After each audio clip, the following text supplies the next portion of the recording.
The Favored Guest, one of my favorite allegorical political cartoons from the year 1889, brought to us by the humor magazine Puck, founded by Austrian-born cartoonist Joseph Kepler.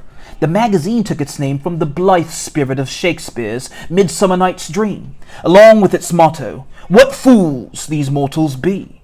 The cartoon depicts the grotesque, obese patron representing the monopolist, being served a smorgasbord of delicacies and dishes representing congressional actions and legislation contributing to the greed and control over the wool, tin plate, and steel beam markets.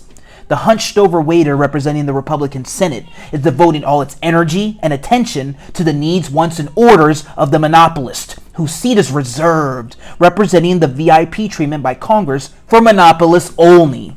Meanwhile, the patron in the back, representing the taxpayer, sits outraged and completely ignored while he waits and witnesses the neglect and blatant favoritism on display. To better understand the sentiment portrayed, we must revisit the environment of politics at the time. The Tariff Act of 1890, commonly called the McKinley Tariff, framed by Representative William McKinley, who went on to become the 25th President of the United States, raised the average duty on imports of wool and tin by 38 to 50% to protect domestic industries from foreign competition. A monopoly is characterized by a lack of competition, which can mean higher prices and inferior products. High taxes on steel beams greatly aided steel baron Andrew Carnegie on maintaining his monopoly of the steel industry during the Second Industrial Revolution. At the bottom of the lithograph, you'll notice a couple of champagne bottles with the chiller inscribed with the words, "Senatorial Courtesy to Truss." Senatorial courtesy is an unwritten tradition whereby nominations for state-level federal judicial posts are not confirmed if they are opposed by a senator from the state in which the nominee will serve. A trust is a fiduciary relationship in which one party is known as a trustor gives another party, the trustee, the right to hold title to property or assets for the benefit of a third party, the beneficiary. The creator of this political cartoon represented the bottles of champagne as an indication that a new type of senatorial courtesy will become an unwritten tradition extended to trusts as an added bonus. A real sign of indulging the will of the too-big-to-fail power centers that fund campaigns and enrich our elected representatives, leaving monopolies drunk with power. Corruption such as this led to the Sherman Antitrust Act of 1890, which gave government power to determine which monopolies are good and which ones are bad. The Republican Senate is represented as a hunched-over waiter, attending every need of the monopolist, serving him everything he desires on a huge tray, carefully balanced, completely ignoring the other patron, the taxpayer, who is staring with his mouth agape, utterly outraged at the favoritism on display, all the while hungry and without food or service. The gluttonous, greedy pig next to him, the monopolist, is excessively devouring food and drink with an oversized spoon, signifying the tool necessary to satisfy the fat, bloated body of the monopolist.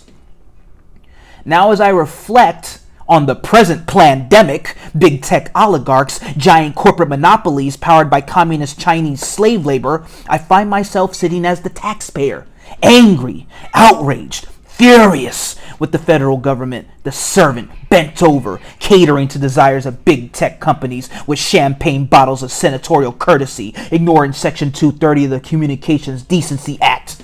The legislative Thanksgiving turkey paid for by the taxpayer who's starving without food, a subsidized gift of his grandparents who funded the U.S. Department of Defense's creation of ARPANET, Advanced Research Projects Agency Network, which led to the Internet's. The modern-day monopolist, Jeff Bezos, sits as the gluttonous, greedy pig, poised to ingest on all the dishes or mandates served to him by state and local federal governments. Mandatory closure gazpacho and lockdown tuna tartare delivered by governors and mayors with a smile.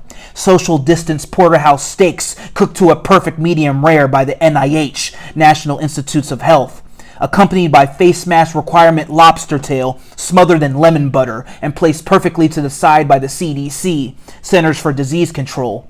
Sam Walton joins the monopolist table, fat, bloated, and disgusting, mouth salivating and dripping, anticipating the delicacies handed to them by government. The gluttonous slobs disregard the no-pet rule and have their transvestite despot dog walker Xi Jinping dragging all the bitches with shining dog tags identifying each one.